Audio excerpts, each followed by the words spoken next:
Assalamualaikum warahmatullahi wabarakatuh. Selamat bertemu kembali dalam pembelajaran seni rupa. Kali ini kita akan membahas materi pembelajaran perkembangan aliran dalam seni rupa. Kita akan fokus pada aliran seni lukis.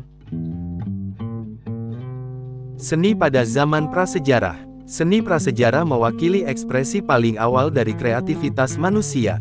Pada waktu puluhan ribu tahun, lukisan gua seperti yang ada di Gua Lascaux dan Gua Altamira. Lukisan tersebut menggunakan bahan pigmen alami seperti dari dedaunan, batang pohon, lemak dan darah hewan serta arang dan tulang. Objek yang dilukiskan pada waktu prasejarah menggambarkan hewan, adegan berburu, dan simbolis religi sebagai ritual sebelum berburu. Terdapat pula gambar berbentuk petroglyphs. Petroglif adalah gambar yang dibuat dengan membuang bagian permukaan batu dengan mengukir. Di luar Amerika Utara, beberapa sering menggunakan istilah mengukir atau deskripsi teknik lainnya. Ukiran batu ini ditemukan di daerah seperti Afrika, Australia, dan Amerika. Hal ini memberikan bukti lebih lanjut tentang komunikasi visual awal. Sedangkan makna yang terdapat pada karya-karya tersebut merupakan dasar bagi seni masa depan dengan menetapkan tema-tema alam, ritual, dan kehidupan sehari-hari. Seni Mesir kuno. Seni Mesir kuno dikenal karena gayanya yang formal, citra simbolik, dan bentuk-bentuk konvensional yang tetap dan sangat konsisten untuk lebih dari 3000 tahun. Seni pada masa ini menghiasi struktur monumental seperti piramida besar Giza dan kuil-kuil Karnak, dengan prasasti hieroglif dan ukiran terperinci yang menekankan agama dan fungsi. Seni Yunani kuno. Periode ini memunculkan tiga gaya arsitektur seperti Doric, Ionik, dan Corinthian, yang memengaruhi arsitektur barat selama berabad-abad. Patung-patung dengan anatomi ideal mulai bermunculan diciptakan dengan gaya naturalis proporsional sempurna, seperti Discobolus dan Fries Parthenon memamerkan pengejaran orang Yunani dibuat dengan gaya naturalisme dan kesempurnaan. Muncul juga lukisan-lukisan pada tembikar dihiasi dengan adegan mitologis dan kompetisi atletik. Seni periode ini juga mengungkapkan penekanan budaya orang Yunani yang mendalam pada kepahlawanan, keindahan, dan kebanggaan sipil. Seni Romawi kuno. Roma menyerap banyak dari tradisi Yunani, tetapi menekankan realisme, kecakapan teknik, dan pekerjaan umum berskala besar. Mereka memelopori penggunaan lengkungan, lemari besi, dan beton, membangun bangunan dan patung monumental yang bertahan lama seperti Kolosseum dan Pantheon. Potret Romawi menonjol karena penekanannya pada rupa individu dan karakter, sementara mosaik dan lukisan menghiasi rumah-rumah pribadi. Karya pada zaman ini menggambarkan kekaisaran, kekuatan dan kehidupan sehari-hari.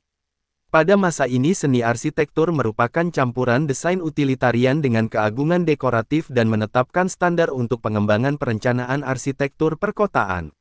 Seni tradisional Cina atau Tionghoa. Seni Cina sangat terkait dengan filsafat, alam, dan kaligrafi. Lukisan dengan medium tinta menggunakan sapuan kuas, menampilkan lanskap gunung dan tokoh filosof tradisional. Lukisannya banyak merefleksikan. Taoisme atau juga dikenal dengan Daoisme atau agama Tao, adalah tradisi filosofis dan religius yang berasal dari Tiongkok, yang menekankan keselarasan dengan Tao.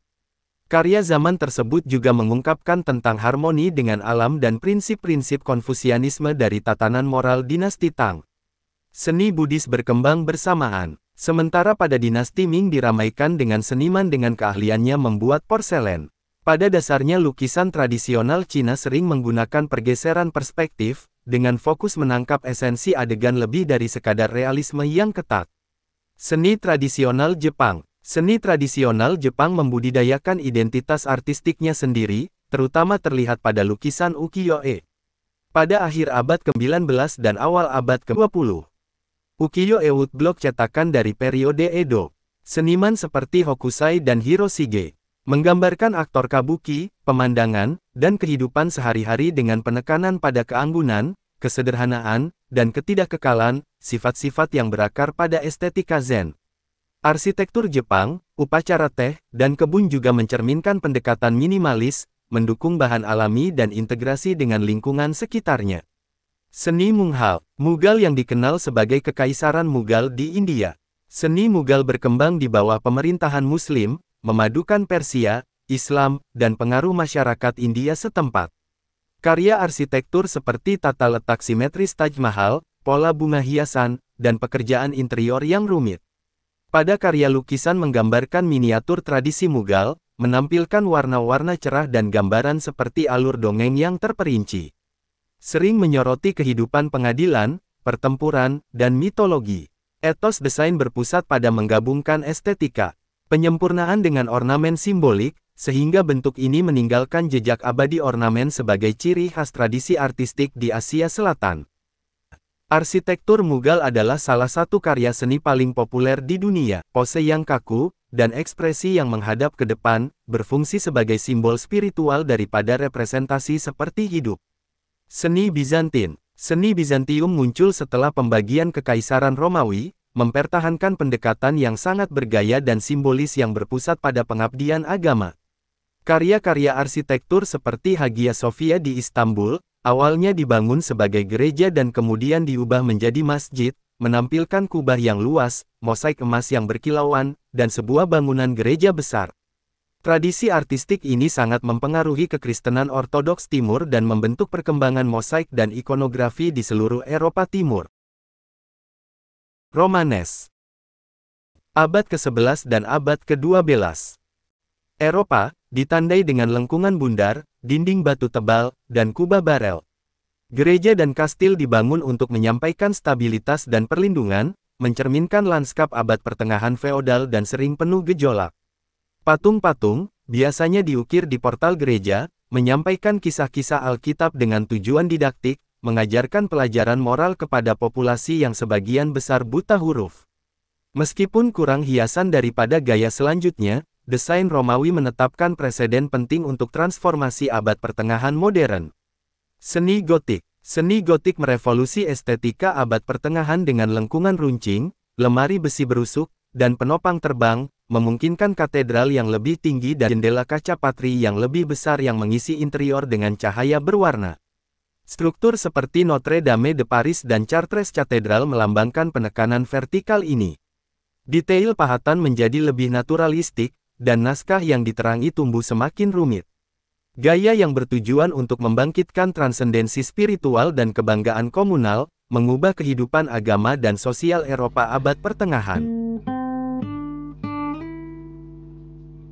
Renaissance. Renaissance menghidupkan kembali cita-cita klasik, fokus pada humanisme, realisme, dan keingintahuan ilmiah.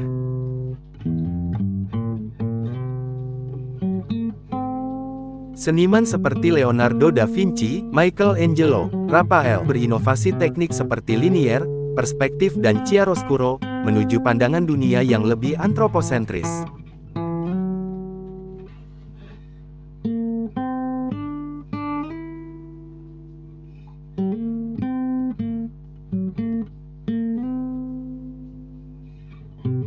Seni Manerisme. Manerisme mengikuti kebangkitan tinggi, menyimpang dari cita-citanya yang seimbang dan harmonis. Seniman, termasuk Parmigianino dan Pontormo, menekankan sosok memanjang, palet warna yang tidak biasa, dan pose berlebihan. Komposisi mereka sering tampak tegang atau tidak stabil, mencerminkan kompleksitas intelektual dan daya tarik dengan kecerdasan. Manerisme berfungsi sebagai jembatan ke gaya dramatis barok. Seni barok. Seni barok memeluk drama, gerakan, dan kontras cahaya dan bayangan yang mencolok. Pelukis seperti Caravaggio menekankan realisme dan resonansi emosional yang intens, sementara Rubens dan Rembrandt menangani narasi besar melalui kuas dinamis. Arsitektur barok seperti yang terlihat di Versailles memamerkan garis melengkung ornamen dan skala monumental menggarisbawahi kekuatan kerajaan dan gerejawi. Seni Rokoko. Seni Rokoko berkembang di abad ke-18 di Prancis, menafsirkan kembali kemewahan barok. Gaya main-main yang lebih intim dengan warna pastel, desain asimetris dan kehalusan. Seniman ornamen seperti Jean-Honoré Fragonard menggambarkan adegan sopan dan ringan dan bentuknya yang romantis. Desain Rokoko yang ditemukan di tempat aristokrat yang berfokus pada keanggunan dan imajinasi mencerminkan masyarakat elit yang mencari waktu luang dan penyempurnaan estetika. Seni Neoklasikisme. Seni Neoklasikisme muncul di akhir abad ke-18 yang terinspirasi oleh penggalian di Pompei dan didorong oleh penghormatan pencerahan terhadap rasionalitas dan semangat. Kemudian senimannya seperti Jacques Louis David menghasilkan karya bertema heroik, menampilkan garis-garis bersih dan komposisi simetris arsitektur neoklasik. Terlihat di gedung-gedung pemerintah di seluruh Eropa dan Amerika melambangkan kembali ke kejelasan moral dan cita-cita demokratis Yunani klasik. Seni romantisisme. Seni romantisisme menyajikan emosi, sifat dan individualisme menolak norma neoklasisme yang tertib. Pelukis seperti Turner dan Delacour menggunakan dramatisasi komposisi warna dan berputar-putar untuk menangkap kekuatan lanskap yang agung dan penuh hasrat manusia. Gerakan ini meningkatkan imajinasi dan subjektivitas, menyoroti tema heroik, yang eksotis, dan misterius. Seni realisme. Seni realisme muncul sebagai respons terhadap romantisme, yang bertujuan untuk mewakili dunia dengan jujur, menggambarkan orang biasa, kerja, dan realitas sosial. Seniman seperti Gustave Courbet dan Jean-Francois Millet fokus pada kehidupan pedesaan dan subjek kelas pekerja, menolak narasi ideal. Pendekatan yang membumi ini menggambarkan fokus seni modern pada kebenaran, tidak glamor. Seni impresionisme. Seni impresionisme berfokus pada menangkap efek cahaya dan warna yang singkat. Seniman seperti Claude Monet, Edgar Degas, dan Pierre de Gaulle dikenal karena kemampuan artistik mereka. Seniman seperti Pierre-Auguste Renoir menggunakan palet kuas yang longgar dan palet yang semarak untuk menggambarkan kehidupan perkotaan kontemporer, pemandangan, dan adegan waktu luang. Mereka sering melukis di luar ruangan, berusaha untuk menangkap kesan langsung daripada kesan realisme cahaya terperinci. Meskipun para kritikus awalnya mengkritik gayanya, impresionisme pada akhirnya melahirkan lukisan modern yang revolusioner. Post-impresionisme. Post-impresionis, termasuk Vincent van Gogh, Paul Gauguin, dan Paul Cézanne, karyanya dibangun di atas teori warna dan cahaya impresionisme sambil menjelajahi bentuk terstruktur, konten simbolik, dan ekspresi pribadi. Karya mereka membuka jalan bagi seni modern awal menjadi bergerak jauh dari kesan optik belaka dan menuju eksplorasi yang lebih subjektif, emosional, atau analitik. Warna dan komposisi pada karya Cézanne misalnya, meletakkan dasar untuk kubisme melalui miliknya. Interpretasi geometris alam. Simbolisme. Simbolisme mengekspresikan ide-ide tidak berwujud, mondar-mandir, spiritualitas, dan jiwa manusia, melalui metafora dan alegori. Seniman Odilon Radon dan Gustave Morea menggunakan mitologis, citra mistis, dan seperti mimpi. Sering menolak realisme yang ketat demi tema pribadi, introspektif. Simbolisme sangat mempengaruhi gerakan avant-garde, mendorong seni untuk menjelajah ke psikologis yang teramat dalam. Art Nouveau. Art Nouveau dapat dikenali oleh garis-garis berliku, motif bunga, dan integrasi seni ke dalam kehidupan sehari-hari. Arsitek seperti Victor Horda dan Hector Guimard memasukkan desain lengkung ke dalam bangunan. Sementara ilustrator seperti Alphonse Mucha menghiasi poster dan iklan dengan angka anggun dan mengalir. Gaya ini bertujuan untuk menjembatani kesenjangan antara seni rupa dan dekoratif, menyelaraskan dengan keinginan era untuk ekspresi artistik terpadu. Fauvisme melepaskan warna-warna berani, non-naturalistik dan bentuk yang disederhanakan. Seniman seperti Henri Matisse dan André Derain meninggalkan realisme impresionisme yang bernuansa, untuk menekankan dampak emosional melalui warna yang jelas. Meskipun rentang singkatnya, Fauvisme berpengaruh dalam mendorong modernisme menuju abstraksi yang lebih besar.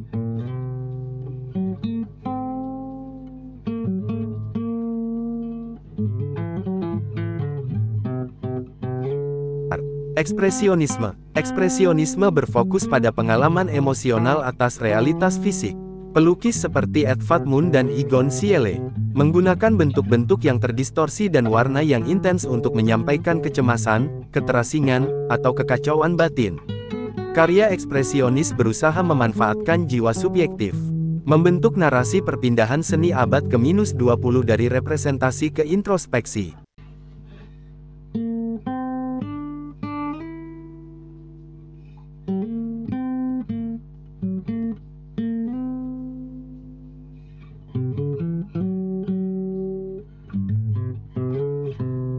Kubisme, dipimpin oleh Pablo Picasso dan Georges Braque, subjek yang dibedah ke dalam bentuk geometris. menangkap beberapa sudut pandang secara bersamaan. Redefinisi ruang dan perspektif ini merevolusi seni barat, mempengaruhi arsitektur, desain, dan gerakan kemudian seperti futurisme dan konstruktivisme. Karya kubis awal, seperti Les Demoiselles d'Avignon, menantang perspektif linier Renaissance, paving jalan menuju abstraksi lengkap.